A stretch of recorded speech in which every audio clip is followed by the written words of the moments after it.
Right now, I'd like you to meet a young lady, a very lovely young lady that I really think has what it takes to be around for a long, long time to come. I'd like for you to meet Miss Linda Ronstadt. Feeling better now that we're through. Feeling better 'cause I'm over you. Learned that lesson and left a scar. Now I see how you really are. You're no good, you're no good, you're no good. Baby, you're no good. I'm gonna say it again. You're no good, you're no good, you're no good. Baby, you're no good. Here's a gal who really sings great. We had her on the show last year, and she was sensational. My first guest occupies a prominent place in the top 40 record charts, and she has a big one right now. Linda Ronstadt, who's one of the really great talents in country music. Would you welcome, please, Linda Ronstadt. Ladies and gentlemen, Miss Linda Ronstadt.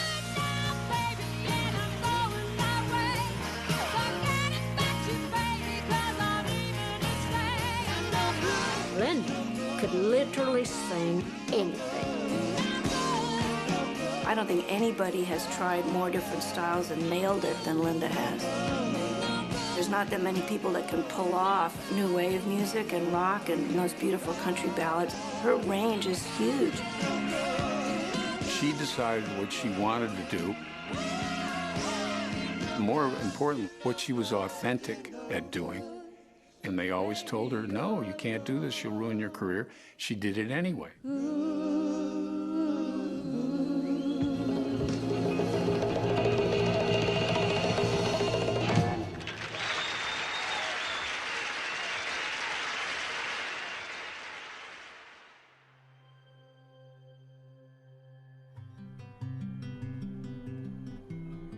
Someone once asked me why people sing. I answered that they sing for many of the same reasons birds sing. They sing for a mate, to claim their territory, or simply to give voice to the delight of being alive in the midst of a beautiful day. They sing so the subsequent generations won't forget what the current generations endured, or dreamed, or delighted in. There are a lot of really good singers out in the world, a lot of better singers than I am. What I did was different from other singers. I did a whole lot of different kinds of material.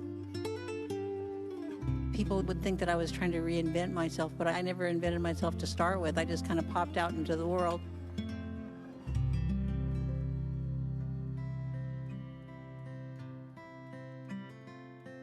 My mom grew up in Michigan. Her dad was an inventor. He was the third to Thomas Edison in a number of useful inventions in the 50s. He invented the electric stove, the electric toaster, the thermostat for Westinghouse. But my grandmother had Parkinson's disease, and he spent all his money trying to find a cure. And that's what I have now. My mom was really smart too. She wanted to study math and physics, and the University of Arizona was really good for that. So she came out to Tucson where she met my father. My great-grandfather, Friedrich Ronstadt, came from Germany to Mexico in 1839. My father's father, Federico, moved to Tucson when he was 14 to work as a wagon maker. But his true passion was music.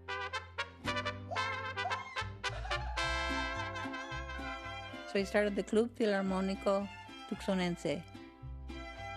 He was the one who wrote the arrangements and taught everybody how to play their instruments. He was like the music man. If you wanted to serenade your sweetheart, you'd get my grandfather's band to go. And if you had a wedding or a funeral, well, they'd show up for that. First time that my mother ever saw my dad, he was riding his horse up the steps of her sorority house. My dad had a lovely baritone tenor voice and knew a lot of beautiful Mexican love songs that were rooted in his childhood. He serenaded my mother underneath her balcony. and she fell big for him. I'm a rambler, I'm a gambler, I'm a long way from home. If you people don't like me, you can leave me alone. I grew up in Tucson on the last 10 acres of my grandfather's cattle ranch. We were very isolated, so if you wanted entertainment, you kind of had to make your own. There was a lot of music going on in that house. Some of it came in through the radio. That was my best friend in the world. We had an amazing radio in Tucson because it was really close to the border.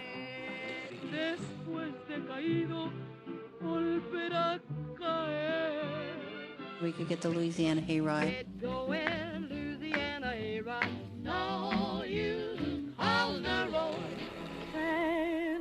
American standards. But my grandmother and grandfather were classical music devotees.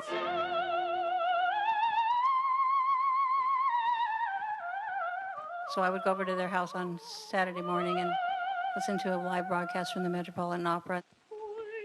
I'd come home and my dad would be playing Mexican songs on the piano. My mom would be playing some Gilbert and Sullivan piece. My sister loved Hank Williams. She loved country music. I can't help it if I'm still in love with you. My brother would be singing really high soprano.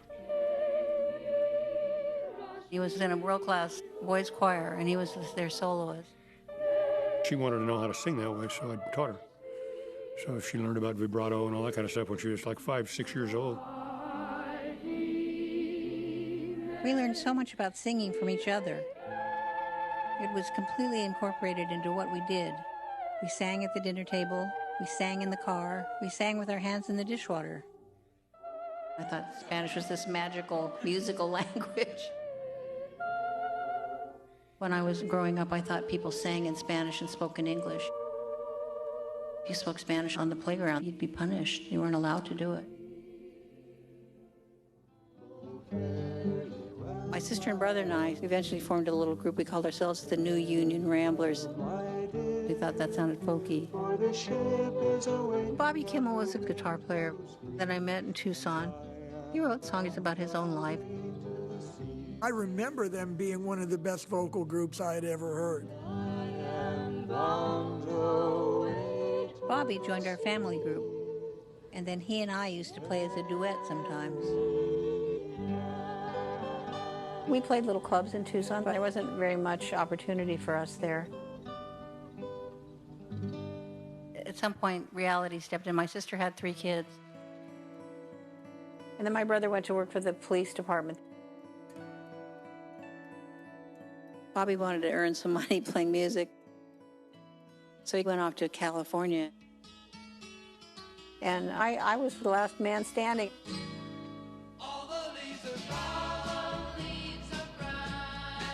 I went to LA with the intention of forming a band. When I saw the quality of the singers that were out there, I started writing to Linda saying, if you come out, and we could form a band and get a record deal. I knew they had more clubs to play in Los Angeles. I was telling her, this is kind of an iffy thing. You know, you might starve to death, or you might find yourself washing dishes and waiting tables before you ever get discovered. She says, I'm willing to take the chance. I was 18 years old. We had a house on the beach for $80 a month in Santa Monica. We split the rent 3 ways. It was just great. It was right on the beach.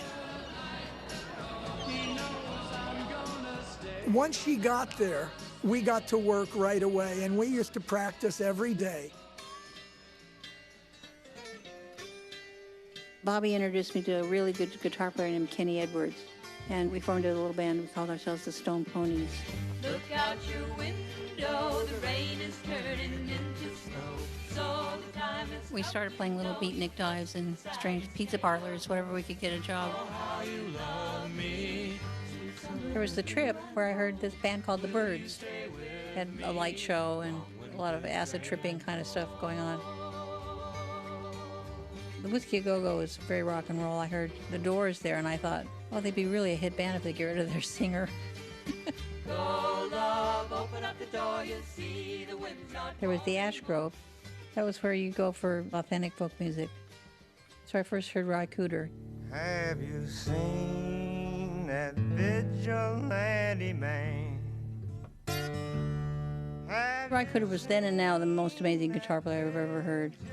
I knew they had good musicians in Los Angeles, but this guy's really something. So I thought, I'm staying here. I'm not going back to Tucson to live. All over the land.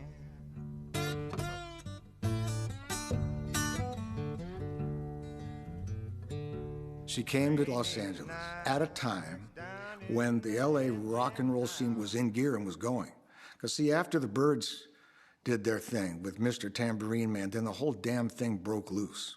And all the record companies went scurrying around like headless chickens trying to figure out what to do.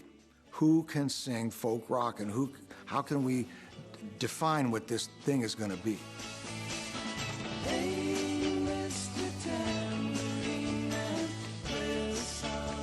There was a lot of cross-pollination that started happening in the mid-'60s. You know, country music and folk music and rock music started commingling and blending, and you would get all these hybrids. The Troubadour, just a few blocks from Hollywood Boulevard, is known as an avant-garde cafe. It's the favorite of Hollywood's young and young in heart. The Troubadour was where everybody went to hang out and to be noticed. If you wanted to make yourself known to the record community at large, you'd go to the Troubadour, play an open mic night. I can't even name all the great songwriters that came through there. I mean, it was Laura Nyro, Neil Young, Joni Mitchell, Tim Hardin, Chris Christopherson, Rick Nelson, Elton John, Jackson Browne. It was just week after week of amazing, game-changing songwriters.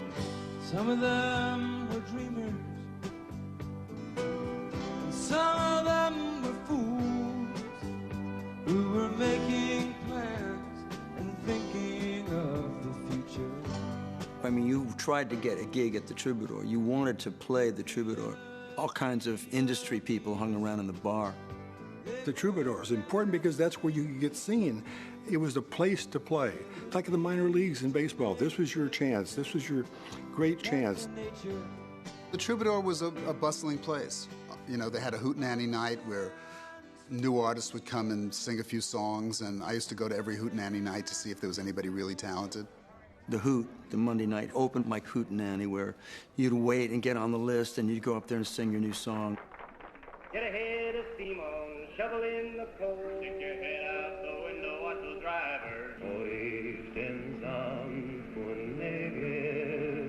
What's that I hear now ringing in my ear? You got 2 or 3 songs. If you were no good, you probably didn't last the second song because people were, hey, get off. And maybe not even the first song.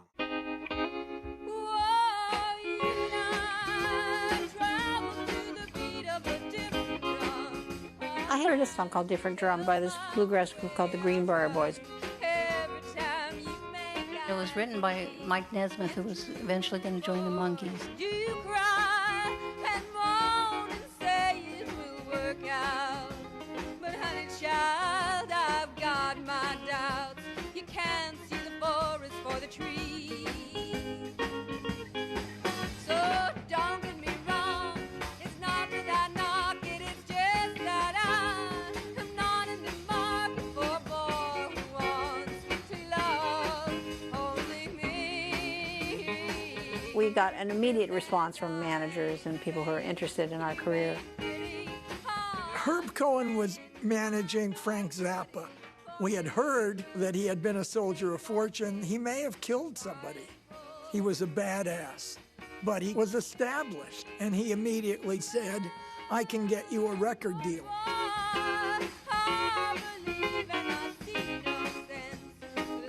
We recorded a few things, just the 3 of us. And then he took those to the people in power and said, I want to record these guys. Capitol said, okay. We signed papers, and we were off and running.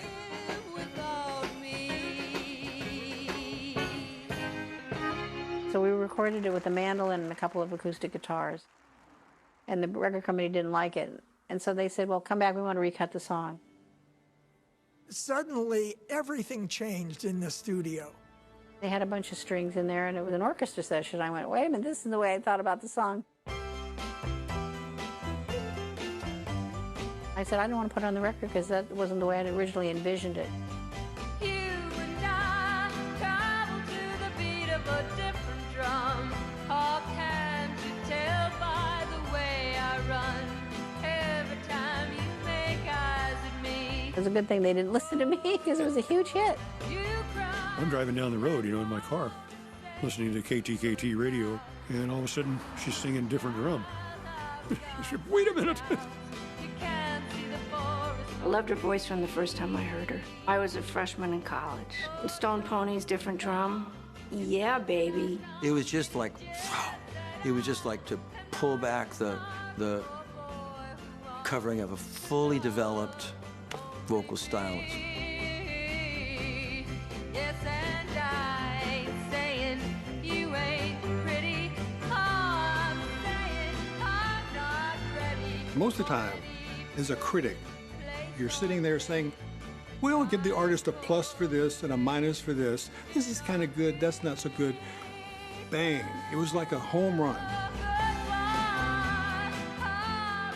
We were out on this tour, and Herbie Cohen comes to my hotel room and says, I need to tell you that when we get back to LA, the band is breaking up.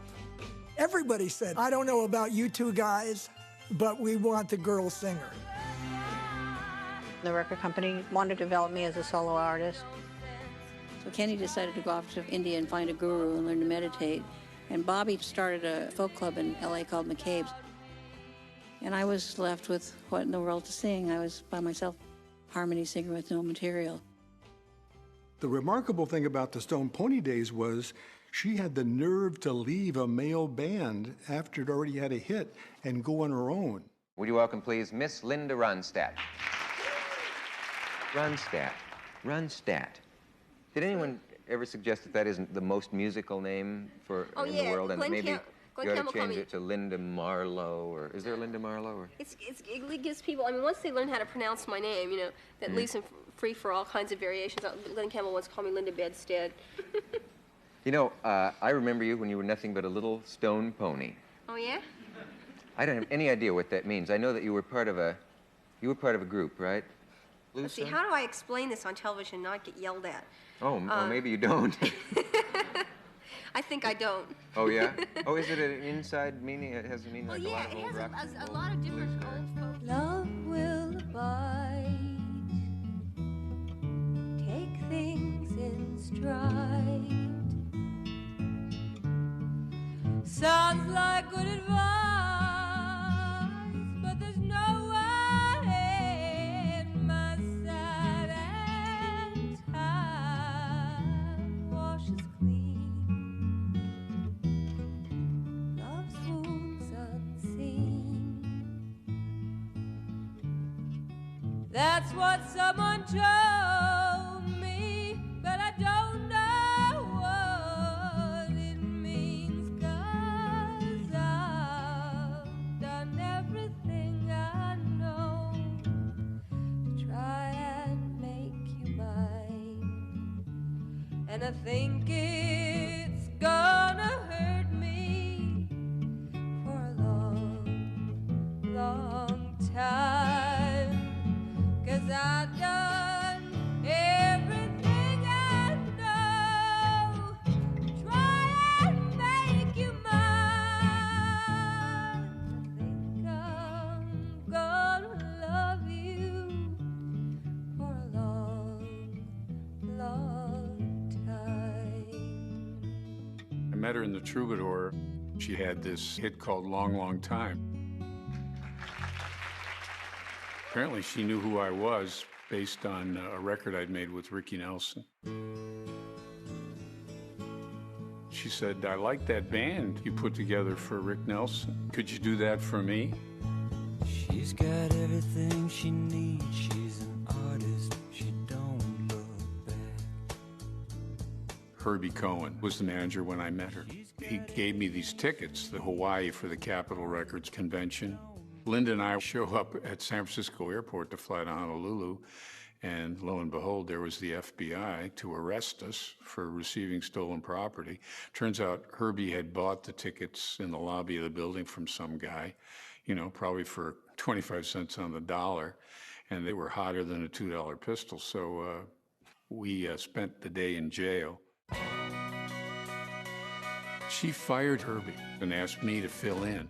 I don't want your lonely mansion with the tears. I was walking through the Troubadour one night on my way to the bathroom. This band Shiloh got up and did my exact version of Silver Threads and Golden Needles.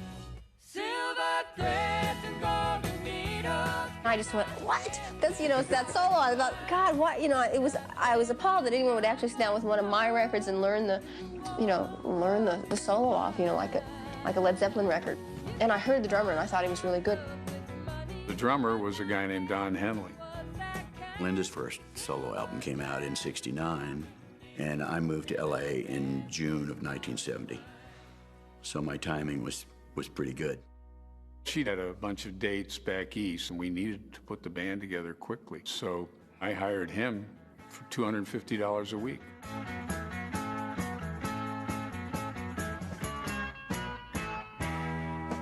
Rescue me. I want you in my arms. Rescue me. I need your tender charms 'cause I'm lonely. I knew who she was because I had her album. I listened to that album 100 times. She could seem vulnerable and very feminine, but when she opened her mouth to sing, everything got different. You know, it was just incredible. You knew that there was a very solid core and a very determined woman.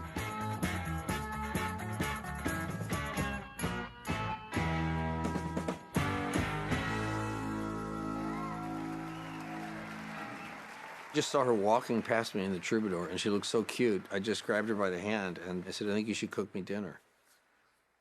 And she said, okay, and gave me her phone number.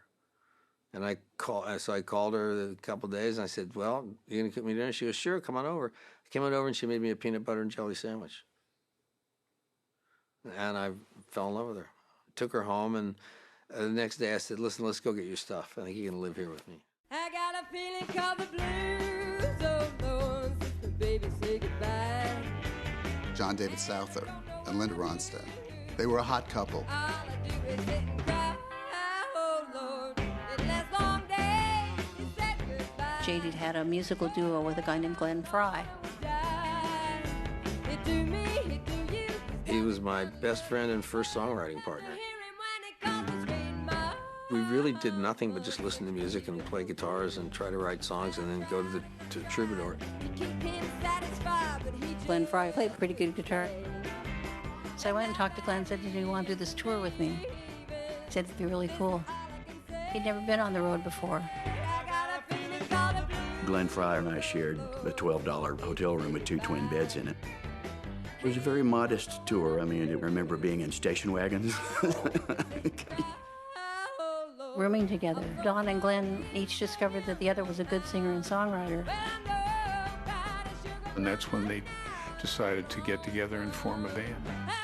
That band became the Eagles. They wished us well. You know, John was very supportive, Linda was supportive, and they basically said, just go for it. We didn't have much success with Desperado. You know, it was the record company didn't know what to do with it. And then Linda made it into a classic. Desperado, why don't you come to your senses? Come down from your fences and open the gate.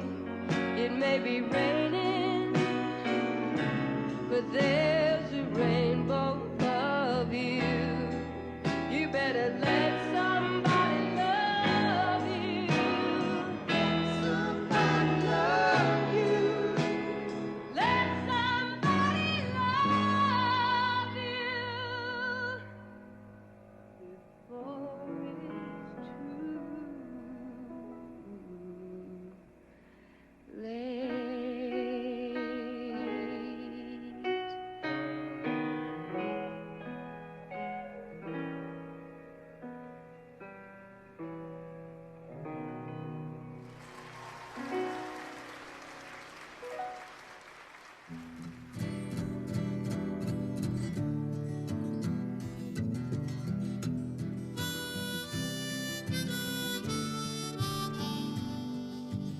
I knew the Neil Young tour was coming, and I thought this will be perfect for Linda because she had sung backup on his big hit, Heart of Gold.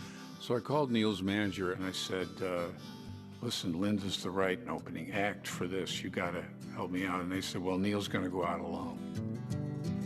I wanna live, I wanna give. Lo and behold, like a week later, they called me. He said, Neil's done a few dates in Canada, and it's getting him too tired. He now wants an opening act, and you're it. I never give. Linda was quite reluctant at the time. She was so worried about the idea of playing a huge hockey arena tour at that point in her career. But we persuaded her that this would be a good thing.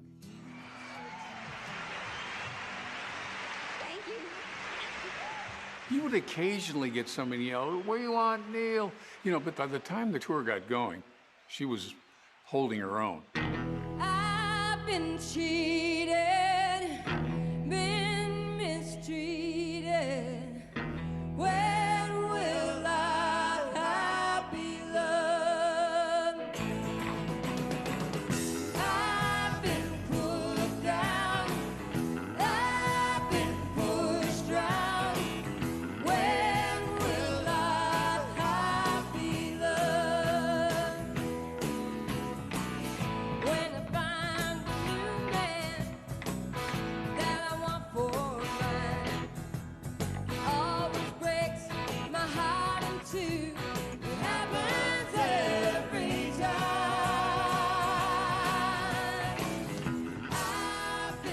Here's Linda, who I'd never seen live before. Big stage, sold out, huge place. She comes out there and starts singing, and that voice filled this arena where I had seen concerts for a long time. Nobody filled this arena with a voice like Linda Ronstadt. And she just killed it. She slaughtered this crowd who didn't come to see her, but they sure left knowing who she was. We did 78 dates in 90 days. We played before 18 to 20,000 people every night. We got to Houston, and there was this new girl singer. Her name's Emmylou. It was 1973, during the one tour I did with Graham. Calliope calling, children are calling in line to ride on the merry-go-round. Emmy started singing in 3 notes. The entire place was dead quiet. And it was like they'd started mass or something.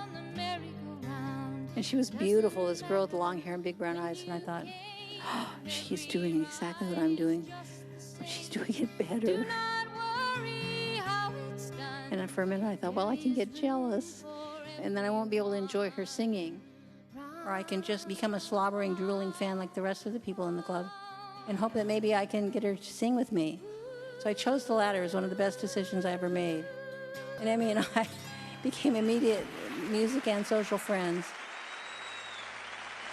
Linda had a lot to do with lifting me up at a very, very low time in my life. I had been kind of on my way working with Graham Parsons. I thought I'd found my voice. I had found something I loved to do, singing with him.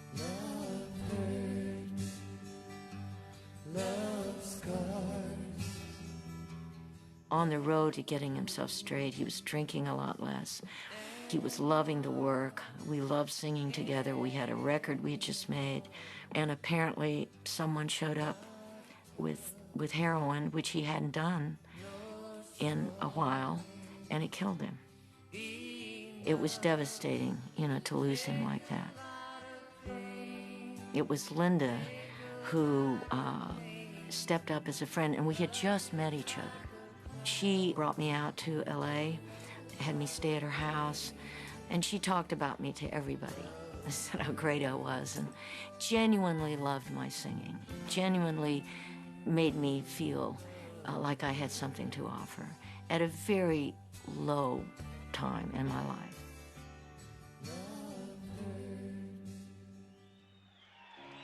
Save me, free me from my heart this time. Well, the trail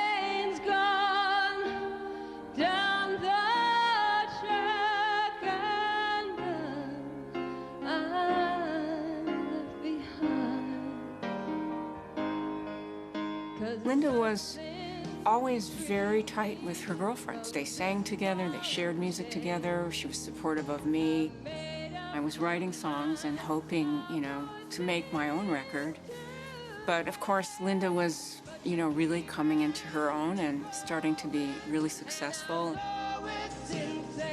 I think a songwriter doing their songs is different than a singer doing their songs. Some people prefer the songwriter doing them. Some people prefer Linda doing them. But Lose Again, she definitely made into a bigger song.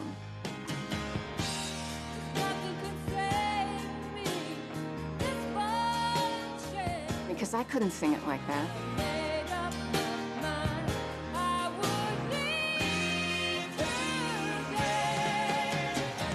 I mean, Linda came out and turned it into this power ballad.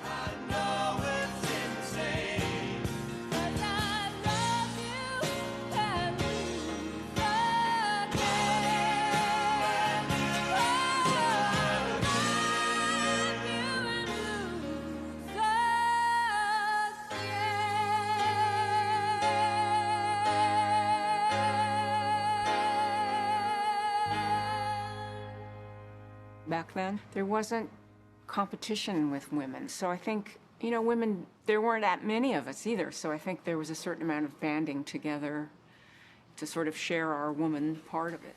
This is a song off our new album. It's about a real special place called Home. It's a Carla Bonoff song. I had made a demo of Home, and we sent it off to Bonnie, just a complete long shot, and she decided to record it. Traveling at night, the headlights were bright, and soon the sun came through the trees.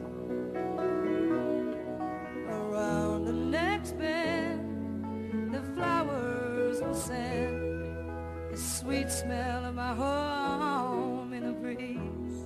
Linda and I are like sisters, around the same age, and we were coming up and had the same mutual other musician friends and band members, and we was a community of artists. It wasn't sexually divided between just the women and men. We weren't thinking in terms of that.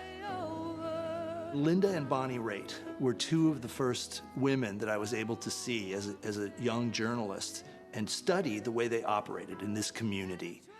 We're going to move into this world where we're running bands with guys in them, but we can also look after each other.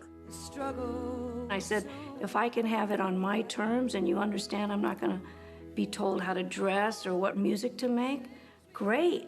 We were all throwing away all those conventions, The rock and roll culture is so male-dominated, and it also seems to be dominated by sort of a hostility against women, that this sort of, this sort of sexual identity that is sort of used as a weapon against the populace, and women in particular, and that everyone identifies with it. And it's sort of sad to me because what happens is that rock and roll stars tend to end up isolating themselves more and more and more, thereby increasing their own feelings of alienation and anxiety, and they wonder why they're so miserable, That's really when they turn to drugs and destroy themselves, and it's just very silly. It just seems very silly. They lose the ability to focus on themselves as a person, rather than as an image, and that's very dangerous, I think. And there are always a lot of people around them, managers and scene makers, groupies and whatever, that are willing to indulge them in anything they want, and it weakens them, it weakens them as people, and it eventually weakens them as musicians. I've been walked by the rain, driven by the snow, I'm drunk and dirty. Don't you know that I'm still willing? Out on the road, late last night, I seen my pretty Alice in every headlight. Dallas, Alice. And I've been from Tucson to Tucumcari, to Hatshepsut to Totem Park, driven every kind of rig that's ever been made. I was in New York and somebody said, you have to go and see this girl. She's amazing. She's one of the best singers you'll ever hear. She's brilliant. She's incredibly great looking. She sings barefoot and will knock you out in every respect. And she did. White sand wine, and you show me a sign, and I'll be willing. I was running the Beatles record label, Apple, when Apple started to fall apart and the Beatles were breaking up and all of that. I went to America, and there I was being a manager. I wanted to go back to work as a record producer, so I suggested Linda go and meet with Peter, which we did, and he agreed to manage her. There was a high bar there. Peter Asher had hung around with the Beatles. He expected to make records that are huge successes. And he was poised to do that with Linda, and Geffen was, ready to be the record company that would be there. I started Asylum Records and signed Jackson Browne, and then started signing other artists, and it turned into what it did. And I knew when I saw Linda in the Stone Ponies that she was going to make it, and she was going to make it as a solo artist, and I knew she was going to be a big star. She didn't think so.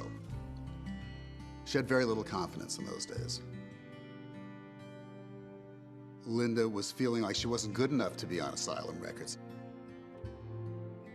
I said to her that that was crazy. I'm never really satisfied with what I do.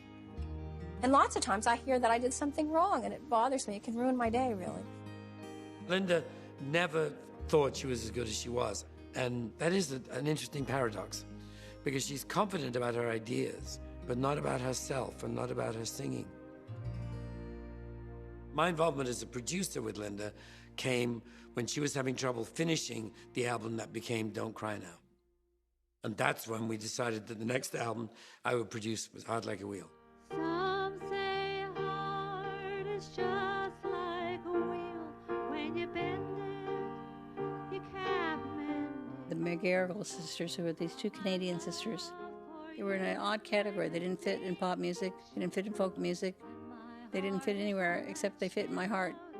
I just heard Hard Like a Wheel, then I went, I have to sing it. When harm is done, no love can be won. I know it happens frequently, but I can't. Linda has the ability to hear a song and claim it. You claim it as your own as a singer. If you love it like that, you get inside it. You become it. But my love for you is like a sinking ship, and my heart is on that ship out in mid-ocean.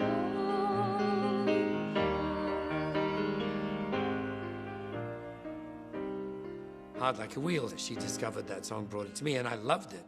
I thought it was beautiful, but I was also thinking in terms of we should make some hits. Feeling better now that we're through.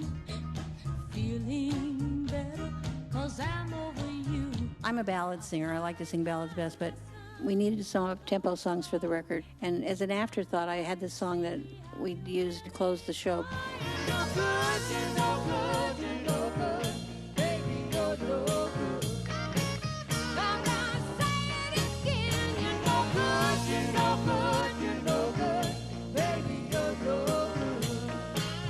She knew and loved the song, I knew and loved the song, and we decided to do a version of that song. I stayed up all night assembling this very complicated, intricate, layered guitar piece. We worked very long into like the next afternoon, and that's when Linda turned up and didn't like it. She said, oh, I don't like it. It sounds like the Beatles, which it did sound like the Beatles. But in the end, she came around and said, you know what, I was wrong. It's great.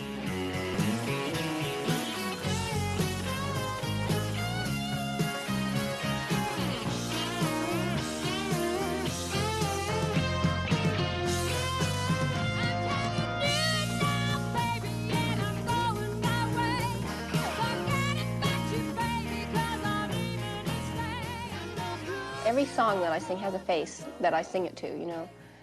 And so when something happens to me, It's really funny. I mean, I know so many songs. When something happens to me, the song will occur at the same time. I'll think, oh, this song or that song, you know. And if it's a song I can sing, then I'll have to sing it. You know, I'll just burn to sing it. I can't not sing it. On the street, and my heart fell at your feet. I can't help it if I'm still in love with you. He would make the assumption that I was choosing the songs that we were doing on these records, so that I was working out the arrangements or this, that, and the other. And I would have to keep explaining that it was Linda and me in that order. In love. My sister used to play all the Hank Williams records, so I thought, I can do that.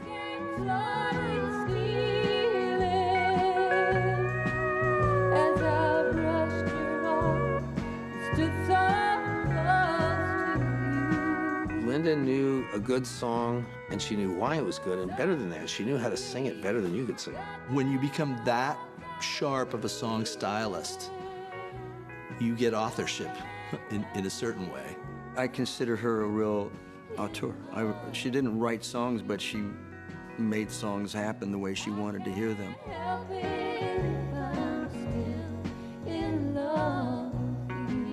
I Can't Help It If I'm Still in Love with You was a hit on the country charts.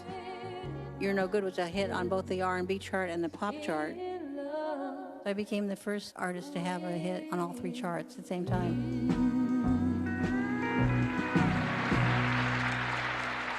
Heart Like a Wheel was a huge turning point for her. The avalanche of success was hitting everywhere. She was at the forefront of a kind of pop stardom that hadn't happened at that point. But people didn't notice the difficulty of being a woman, trailblazing, and having the success of a Mick Jagger.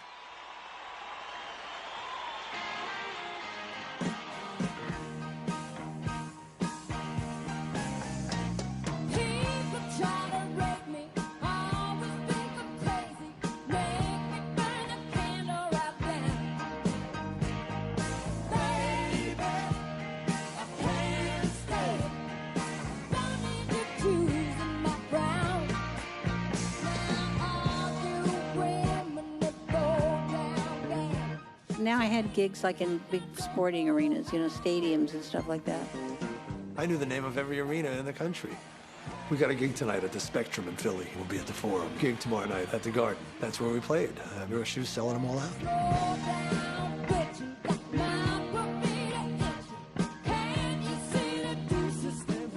She was very good. Audience loved her. Records sold. She was on an uphill swing all the time.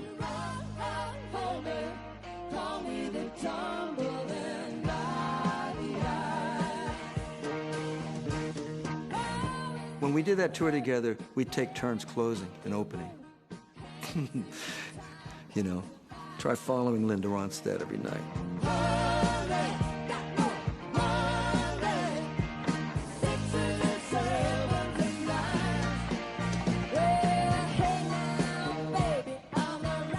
I went to go see her at the Universal Amphitheater when she was wearing her Boy Scouts outfit, and it was just rocking.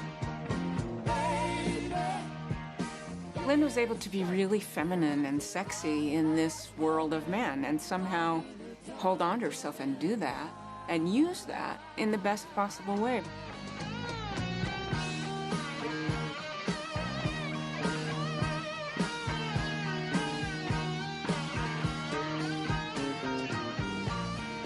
There was a lot of dudes running around the stages then, you know, but we were on the road with Linda and killing it.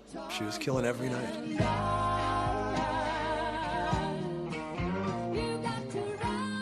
I know they liked my singing, and I know they were proud of what they were doing, but still in rock and roll, the idea that you're actually working for a chick singer, in their way, they sort of saw it as not as cool as if they were their own rock and roll band and they were just all the guys.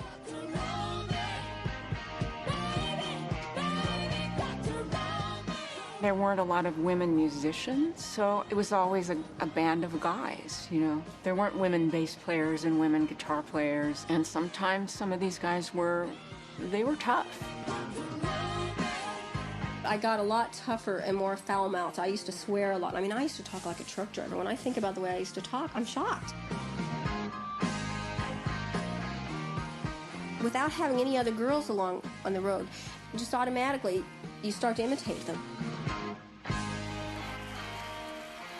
Linda was never comfortable being on the road, but obviously she did her job, and part of her loved it. Who wouldn't love it? But I think there was another part of her that went, you know, this doesn't feel right. If I were going to choose something to do, it would not be to stand up in front of a lot of people. But I love to sing. I love to sing. I love music. So at some point, you do whatever you have to do music. She would confess to me that if she saw people in the front row, right, and somebody leans over and says something to the person next to them, she thought they were saying, you know, she's the worst singer I've ever heard. I don't like this. She really believed that. You get on the bus at night, card game going on, everybody blasting music or everyone else drinking, you know, a lot of drugs around. A lot of people would go on stage completely hammered, completely fucking hammered. Everybody was up at night, and when the gig ended, you don't go home and have milk. It was kind of the nighttime danger, fun part about not having to go to bed. You know, Keith Richards can do it, so can I. Linda's thing was diet pills. She went through a phase, mostly taking speed and not eating and being super skinny. It seemed like it was so hard to be out there day after day after day and to try to get up the energy to sort of do that when you were just wrung out from the sense of being dislocated from place. I was with a bunch of people that were basically earnest and basically honest, and the kind of paranoia that was introduced by drugs, it was so destructive in our ability to communicate with each other. And it really saddened me. And then at some point, we all just stopped. I feel so bad, I got a worried mind. I'm so lonesome all the time. Since I left my baby behind on the bayou, saving nickels, saving dimes, working till the sun don't shine, looking forward to happier times on the bayou.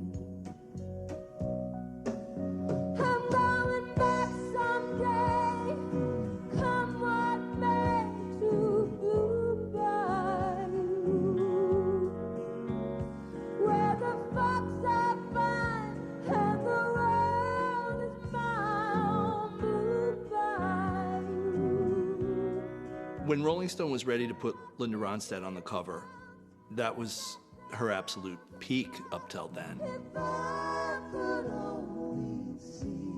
Generally, it was a very male-oriented, denim-clad warrior cover. So here comes Linda Ronstadt, and she and Annie Leibovitz put together this photo session that was like no other cover that had been on Rolling Stone before. She was honest and opened her heart. She said, "This gets lonely, and I don't know where it ends up. It's an emotional journey, and I'm happy that I brought this kind of joy. But you know what? When I'm here alone in this Malibu home that looks very cozy, it's lonely." There's a lot of show business people down here, you know. It's not my style exactly. Where did you live before? Nowhere, really. I was on the road, you know, for about 10 years, and I didn't exactly have a home.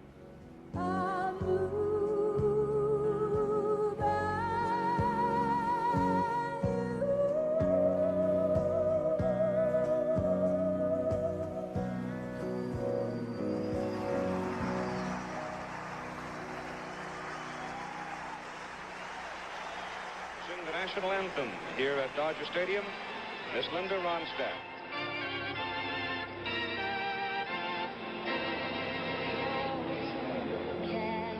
I remember my dad was watching her at the game. She sang the national anthem. What's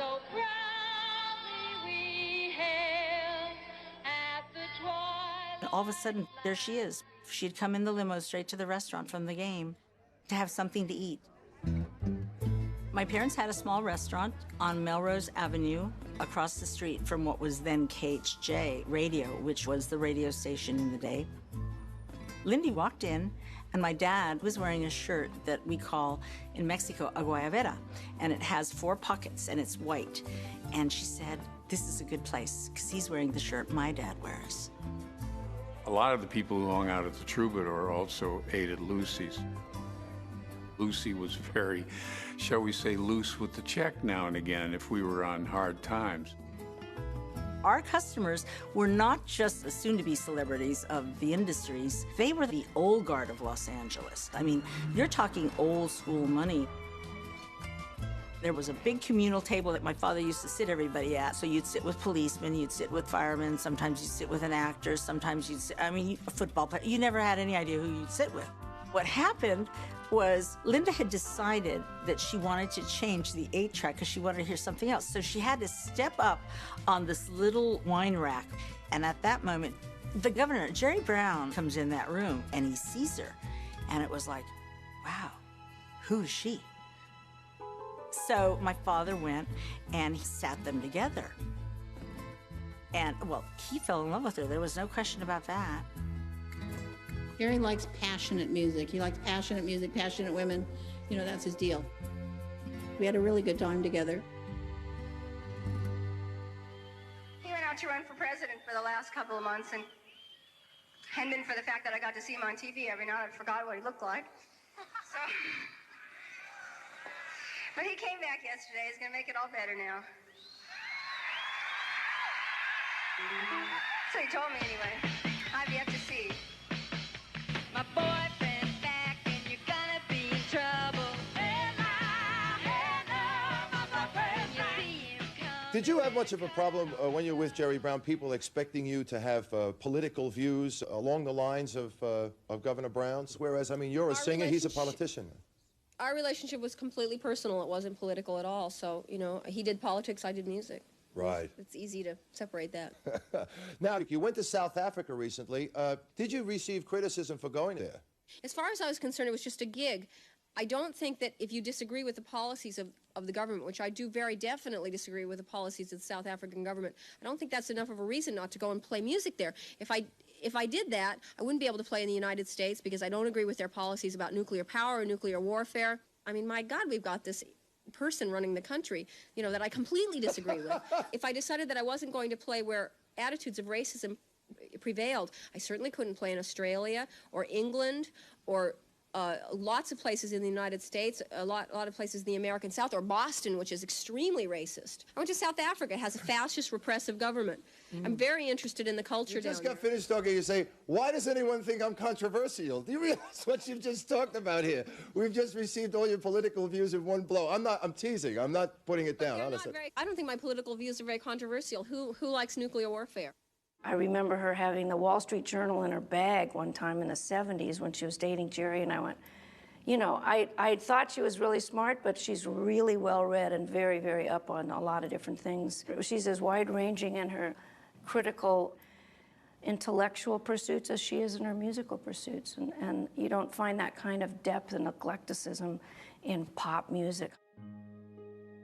Jerry needed somebody that could be full-time there for him. You couldn't have 2 careers in that family. There's not enough time. I'll be no man's wife. I intend to stay single for the rest of my life. Probably the same reason I never got married. I don't know, I think it's hard being a woman in the music business. You know, it's a different kind of life.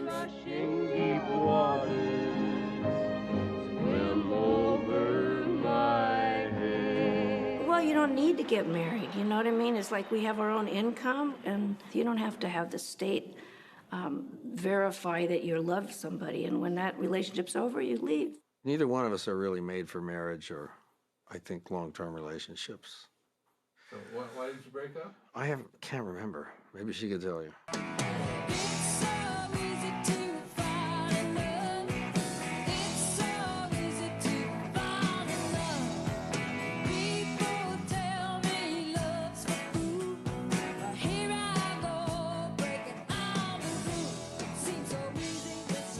My mom wanted to be a scientist, but she had 4 kids, and I think that it was always a little bit of a disappointment.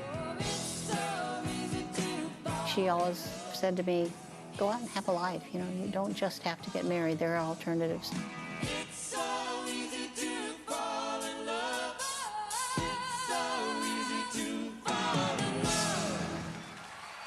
I have to confess, I got a really bad crush on this guy. We had a little romance for a while, but it wasn't long-lived. He dumped me for this pig. Well, at least I got his picture. Does he love me? I want to know. How can I tell if he loves me so? Is it in his eyes? Oh, no, you make believe. Is it in his eyes? Oh, no, you be deceived if you want to know if he loves you so. It's in his kiss. That's where it is. To present the nominees for Favorite Female in Rock and Pop are Teddy Pendergrass and Tanya Taka. The nominees are Linda Ronstadt. Miss Barbara Streisand, And Donna Summer. And you open over there. I'm too nervous. I'll do the gentlemanly thing here and I'll open it, if you will read. Okay. And the winner is Linda Ronstadt. Linda was the queen. She was like what Beyonce is now. She was the first female rock and roll star.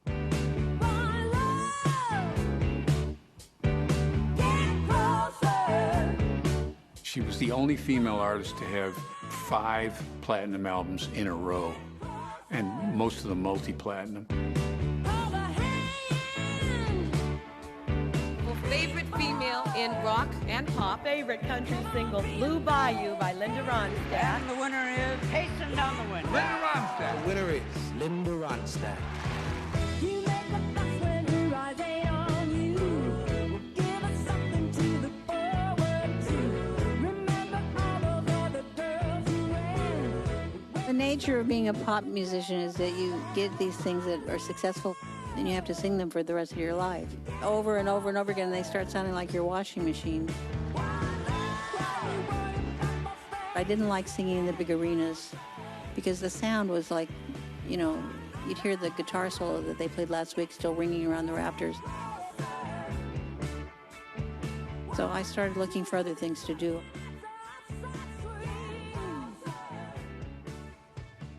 There is this feeling that she has about the music itself rather than the career itself. You know, some people are just hardcore careerists. There's nothing wrong with that. You know, it's how your mind works that makes the difference. It's how you see yourself or how you see yourself in the world, you know. And not everybody's a pure art for art's sake, and not everybody's a pure careerist either, especially in music, because musicians love music or they wouldn't do it. She wanted to change. She got tired of doing arena rock. She wanted to try different things. I picked up the phone and called my great friend John Rockwell, who writes music criticism for the New York Times. I said, I hate playing these big sporting arenas. It's not good for the audience. It's not good for the band. I want to sing in a theater with a proscenium and a curtain. He said, well, the next time you come to New York, I'll take you down and meet this fellow named Joseph Papp. He has a theater called the New York Public Theater, and he does Shakespeare, and he does musicals. He did Hair. He wanted to do the Pirates of Penzance. My mom was a Gilbert and Sullivan lover. She had a big book of Gilbert and Sullivan songs on the piano. And I actually learned all the soprano parts as a kid. And I loved singing them. But I never got a chance to in rock and roll. That was in her roots. That was in her upbringing. It was part of her authentic musical experience. Joe called me and said if I wanted to do the part, I could have it. And I said, no, I have to come and audition, because I didn't know whether I could sing it or not. She wanted to be certain that she would do it well. They thought that being able to say Linda Ronstadt's in it would be good for business. But her concern was, well, it would be good for the show. I was there for several rehearsals, and she was fabulous. She just grabbed it by the horns and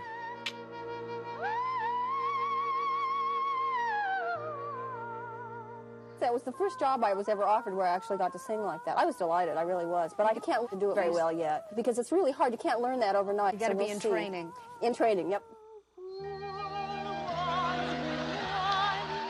Linda had a great voice, and she had a great vision for herself, and she didn't want to just be singing rock and roll. She wanted to do everything. Hold monsters, there your pirates have answered, proceed against our will to wed us all. Just bear in mind that we are wards in chancery, and father's a major general. I knew some of her songs, sure, but operetta? Prepare, unhappy General Stanley. A week into rehearsal, we all sang through the score, just sitting in a circle on chairs. And when I heard her voice, it was just this bel canto, soprano, gorgeous, musical, celestial yet earthy, just pure. It was something so pure, it just made me cry. I just remember just listening to that voice. It was just singing that stuff. Touching. Oh, sisters, deaf to pity's name, for shame. It's true that he has gone astray, but pray, is that a reason good and true?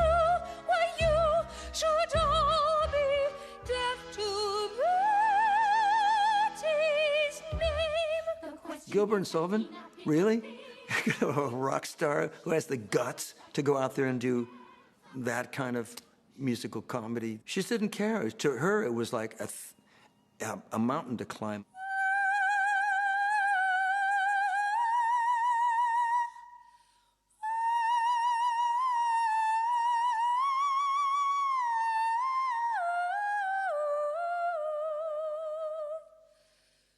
Linda can bring herself to sing anything. She could sing opera. She could do anything with her voice. I couldn't do all that.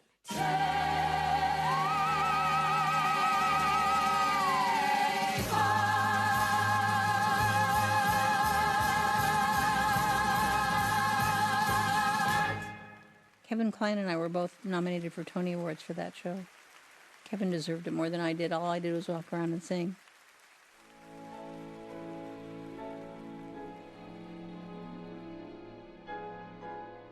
My mom died during Pirates of Penzance.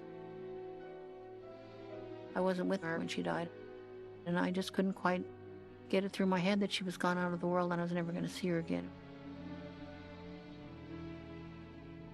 She had all these records, Louis Armstrong, Ella Fitzgerald, Billie Holiday, Peggy Lee.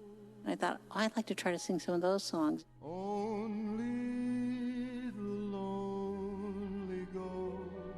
When we lived together, almost every evening, the last record we listened to was a Frank Sinatra album called Songs for Only the Lonely, with Nelson Riddle arranging. Constantly, people were telling Linda, you can't do this. I'm guilty. When she was going to do the Nelson Riddle album, I didn't think it was a good idea, not because she couldn't do it, but because we had this run going with rock and roll records and country rock. I said, I'd like to find somebody that can write arrangements like Nelson Riddle. He said, why don't you just ask Nelson Riddle? Well, I didn't know he was still alive. You were the only person that I knew that could do orchestrations like this. I didn't know where you were, whether you'd be interested in working with me, whether you'd ever heard of me or not. And as soon as I started learning the songs, they just got inside me. I wanted to record them, and I wanted to do it worse than anything I've ever wanted to do. I remember your phrase for this. You said, these are songs I cannot not do. I can't not do them. And at some point, it's like falling in love. You know, it's choice doesn't even enter into it. What's new? How is the world treating you? I would think, well, my God, how can I sing these songs? Ella Fitzgerald has sung them, Billie Holiday has sung them, Frank Sinatra has sung them. Handsome as ever. She studied all of those records, and she studied every available version she could find of each one of those songs. She is a real student. What's new? how did that romance come through? She told me she wanted to get those songs out of the elevator, by which she meant that that's the only place you heard them. And she wanted to point out that that's not where they belonged. They were some of the best songs ever written. Am I asking what's new? I went to her house and tried to talk her out of it, but as soon as she told me Nelson Riddle was going to do it, I said, well, I'd like to come to the record session.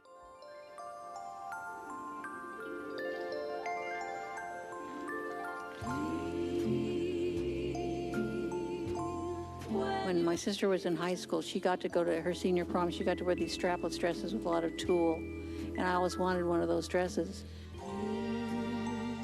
But by the time I got to high school, styles had changed, and I never got to have one. So I said, I'm going to put a show together. We're all going to get to wear those dresses. So dream,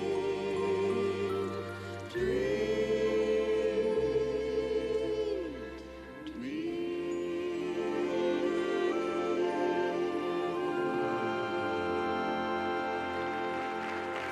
This is a real treat tonight. We have three marvelous singers on the show, and would you know how many times they have been nominated for Grammys between them? 45 times a total. Wow. And the albums they've all sold are in the multi-millions, and I guess it's taken the ladies about 10 years to get this together, where they wanted to work together, and made an album called Trio, and it was well worth the time. The album is described as old-timey, but it's sensational. Would you welcome Linda Ronstadt, Dolly Parton, Emmylou Harris.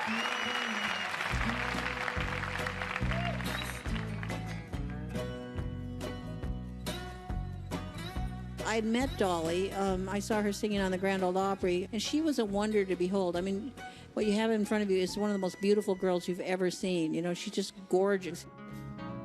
When she opened her mouth and started to sing, I fell on the floor. She's an amazing singer. Jolene, Jolene, Jolene, Jolene, I'm begging of you, please don't take my man. I told Emmylou about her, and then Emmy met her somehow. When I made my first trip to Nashville, the powers that be set up a meeting with Dolly, and she was making a record in her studio, and it was like unbelievable. It was better than any Disneyland visit. They kind of found my music somewhere and kind of wanted to meet me, and that's kind of how we all started. Emmy called me up. She said, Dolly Parton's at my house. You have to come over. I was living like 40 minutes away, and I got there in 20 minutes. She came over, and there we were, the three of us, and we were there with our idol, Dolly. And they had this big old house, almost like a bunch of hippies, just living up there, you know, different people, the musicians. They had different bedrooms. It was just a free-for-all kind of house, a dream for musicians. And somebody said, well, sing something. Bury me beneath the willow, under the weeping willow tree, so he may know where I am sleeping, and perhaps he'll weep for me.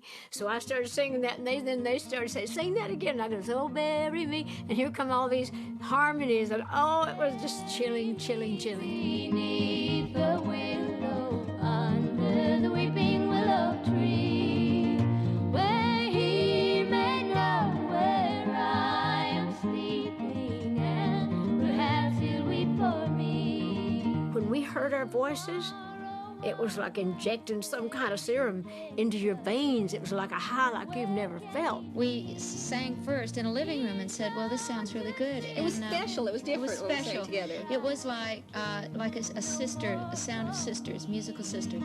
Won't you bury me beneath the willow, under the weeping willow tree, where he may know. At that moment, we thought we have to do a record. No, no, no, is to love, love, love him, just to see him smile makes my life worthwhile. To know. We learned learn so much about singing from each other because you get to sort of be them for a second when you're shadowing them in harmony. And you get to have like it's like getting on an eagle and getting to see the world from through that eagle's experience. You know, I get to sing through Dolly's voice or sing through Emmy's voice when I sing real close harmony.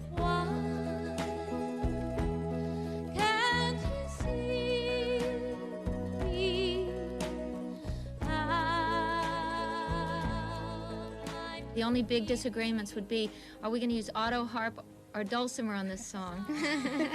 Yeah. Sometimes we would disagree about who would sing lead, because Emmy and I always wanted Dolly to sing lead on everything. You know, we go, oh, well, Dolly will sound great on that, you know. Like, you sing lead, no, you sing lead. Linda is such a perfectionist. She's a pain in the ass sometimes because she is such a perfectionist, because she will not have it unless it's perfect. She used to make me sing those harmonies over and over and over, and I said, I'm going to sing it the same way, no matter what. No, you're not. You're going to hit this one note. And see, I don't know how to, all those intricate harmonies like Emmylou and Linda do. I just sing that raw stuff from feeling, and it ain't always proper, but it sounds good. It's just to know is to love, love, love, and I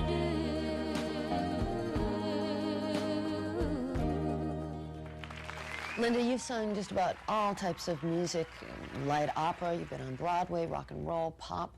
What's your next project going to be? I'm going to do an album of Mexican music, of traditional Mexican music. I'm kind of a traditional Mexican myself. You know, I grew up about 40 minutes from the Mexican border. My family are Mexican, and that is my roots. That's what I came from. And I have been dying to do this record for years and years, and I'm getting around to it this year. Boy, I'm going to do it. Intensa nostalgia invade mi pensamiento. Our neighbor that lived behind us in the garage apartment was Harry Dean Stanton, great character actor, and a great singer of Mexican folk songs. We would hear him up till the wee hours singing these Mexican folk songs, these canciones. And Linda knew all those songs. I don't think people thought of her as Mexican. It certainly never came up. I never heard it.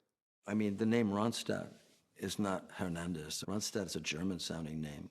No, she's certainly from Mexican heritage, but it wasn't the most apparent thing. You know what? I want to see where you put your D. Say ganador.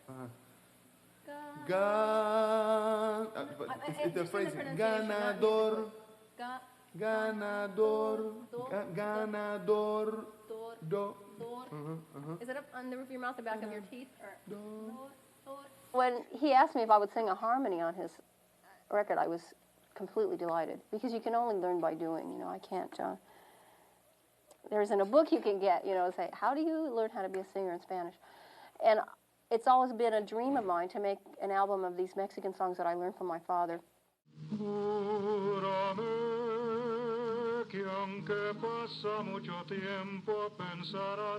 My father had a beautiful baritone voice. He sounded like a cross between Pedro Infante and Frank Sinatra. Always, you know, if there was a dinner party or something, he'd get the guitar out and then he'd just sing, and then I always would fall asleep in somebody's lap listening to my dad sing some beautiful song. We always, as a family, we always sang in Spanish, even though I didn't understand much of what I was singing. It was something that I learned to do. It's kind of like lip reading, you know. I used to kind of chameleon in harmony along with my father.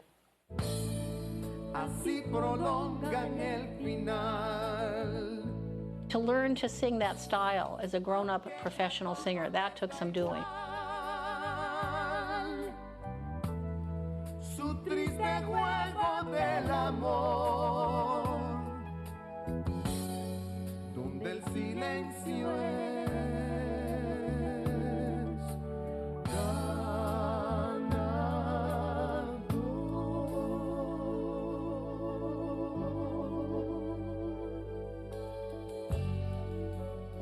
Sí, vamos. I always forget the beginning when I go through the ending. Fight, and fight, it makes fight, it so fight, hard. fight. Oh, yeah. Oh, wait, was it this way? Is that how you do it? The Latin way. Okay, I Vaya. got it. Sí, ya está, olvídate. Okay, I'm learning all these new things.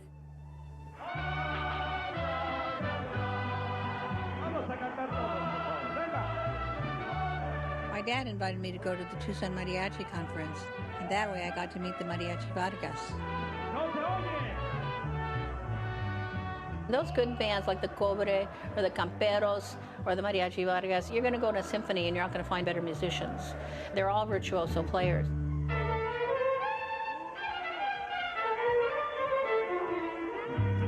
I picked a couple of songs. The band said, these songs are very traditional and they're very difficult to do. I said, well, it's the only songs I know, so we better learn them.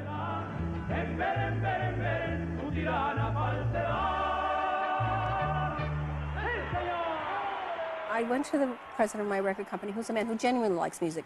And I said, look, I've made all these records for you. They've sold this. I'm going to do this just for me. You know, and this might be self-indulgent. If it sells 2 copies, I don't care. But if I can't record this music, I'm going to die.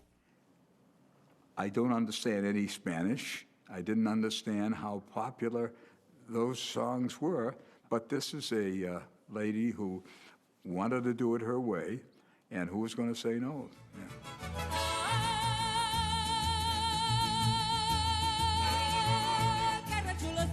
La fiesta charra, fiesta del sol. No, de los charros valientes dan con sus cantos la evocación.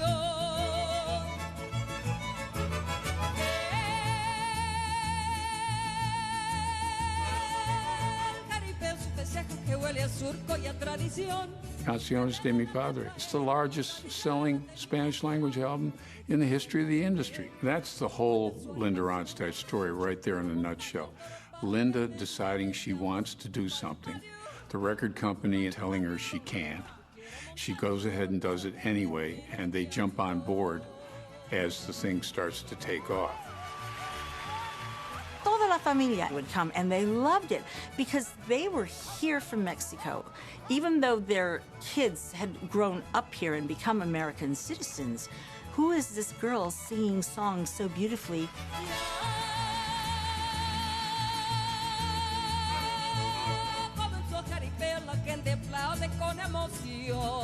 The fact that she went on and did that and did it in such a big way, that was a brave thing to do.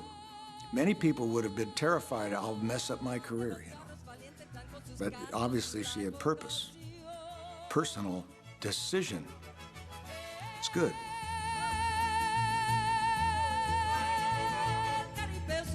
Que huele a surco y a tradición, revela de la faena más admirada de mi nación. Bonito ser caripeo y cuando es su animación, yo quiero montar un toro para que me mire mi amor. Upaliu paliu, upaliu paliu. Yo quiero montar un toro para que me mire mi amor. Ay, ay, ay.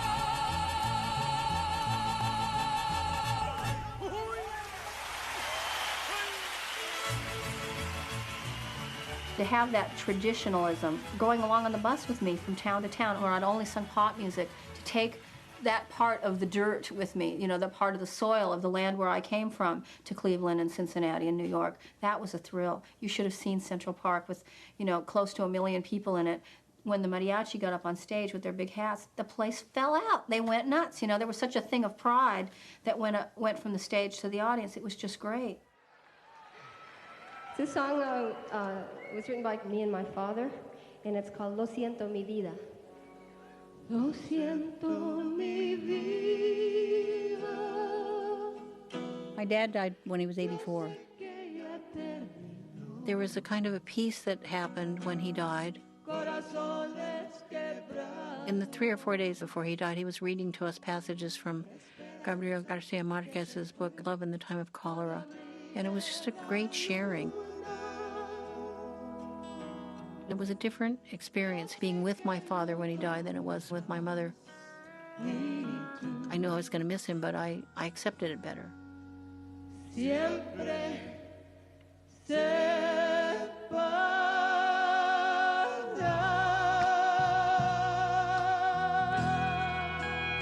He had what I would describe as a beautiful death.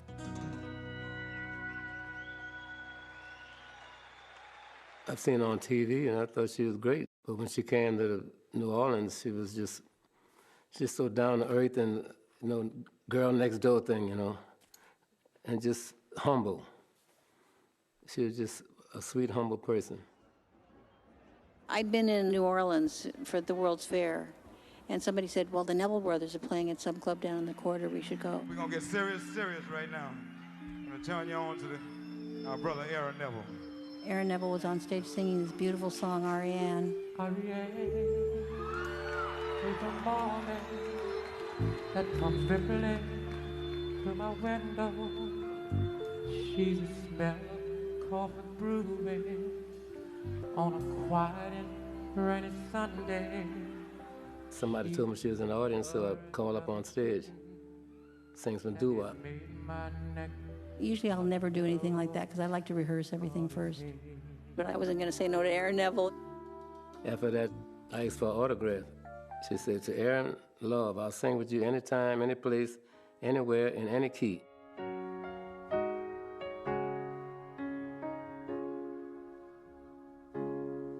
Look at this face. The next morning I woke up and my first thought was, boy, I like singing with Aaron Neville. That sounded pretty good. And then I thought, you idiot, everybody sounds good when they're singing with Aaron Neville. Still don't know where it's going. I said, we got to make a record together. And he was up for it. I don't know much, but I know I love you. And that may be all I need to know. They had all kind of rumors going on that one time. They said, oh, Linda and Aaron got married or whatever, and it was crazy stuff. Look at these dreams, so big and so better. I don't know much. The producer told us, if you don't make it look real, there ain't no sense doing it. So, you know, they had to make it look real. That may be all there is to know. At the studio, I said, see you at the Grammys.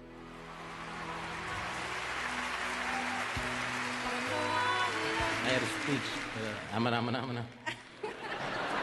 Too nervous. I just want to say thank you to Linda first. And my wife, Joelle. Aaron and I won 2 Grammys for that record. But as time went on, there was something really wrong with my voice. I just lost a lot of different colors in my voice. There's a lot of things you do in singing. You turn your voice to different planes to make different sounds, and I couldn't do any of that. Turned out I had Parkinson's disease. Singing is really complex, and I was made most aware of it by having it vanish. But I can still sing in my mind, but I can't do it physically. I sang my last concert on November 7th, 2009. It was a Mexican show. Must have been quite a reckoning to have this marvelous instrument that could always hold the notes, hit the notes, and shape the notes, could no longer hold the notes without quaver. But there's a lot of good records with her magnificent voice on them, and I hear her laughing in my head all the time. I hear that cackle all the time, so I'm sort of never without her. I can imagine that not being able to sing for Linda is awful. But I also know of nobody who could handle that kind of change or adjustment in a more logical and thoughtful and intelligent way than Linda. I don't think she misses going on the road. I don't think she misses making records. I think she misses singing with her friends and singing in the living room with her family. There's just no one on the planet that ever had or ever will have a voice like Linda's.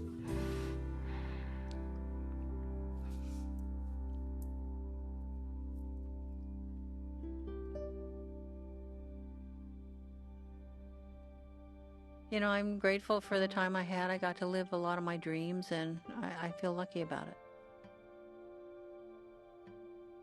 Another person with Parkinson's said that life after death isn't the question. It's life before death. So how are you going to do it? How are you going to live?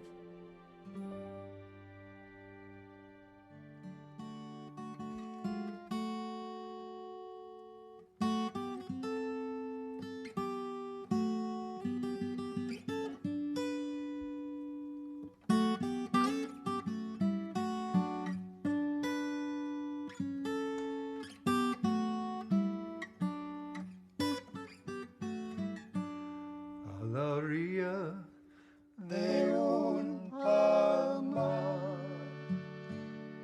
yo vi una joven bella, su boquita de coral, sus ojitos dos estrellas. Soy huérfano. Gotta find a part there. Start right there. Soy huérfanita.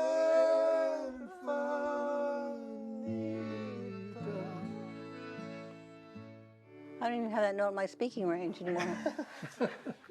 You said before that you said you couldn't sing anymore. This isn't really singing. Believe me, it's a few notes sketched in, but it's not really singing. Are you enjoying it? Well, I would enjoy it much more if I could sing, but I can't let them sing this without me. It's a family thing. Shall we? Yeah. You guys ready?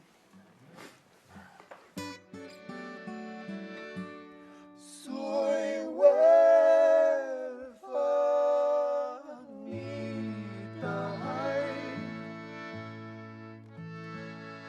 No tengo padre ni madre, ni un amigo hay que me venga a consolar. Solita paso la vida a la orilla de un mar y solita voy y vengo como las olas del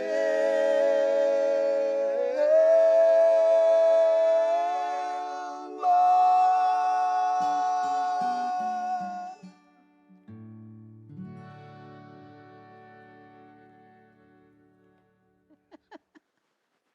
Do we get to eat? Yes. Oh, good.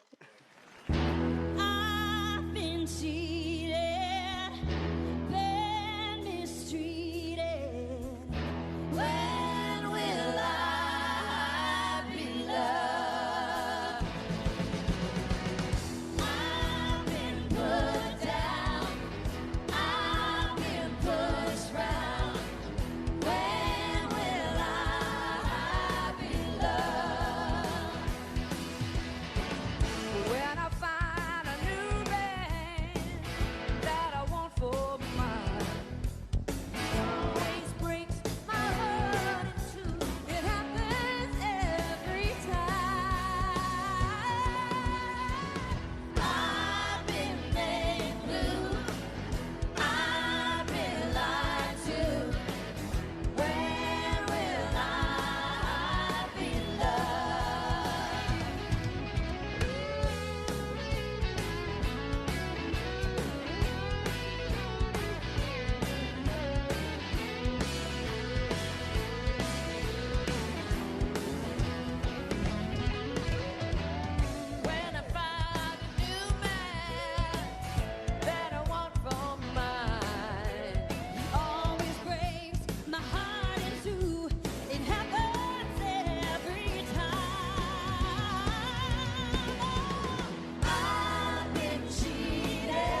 my darling one?